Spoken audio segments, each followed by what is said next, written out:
try to put mustard in your eyes.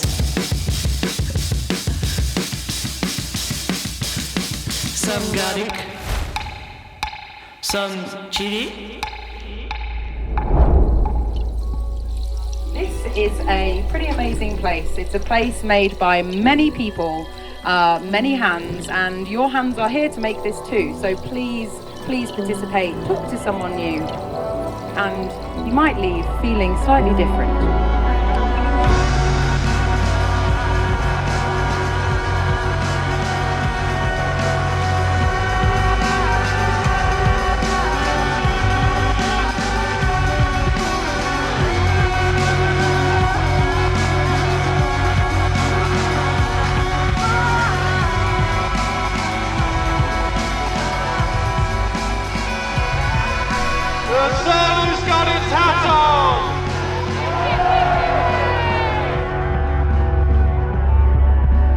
Follow me, friends, as we venture into the forest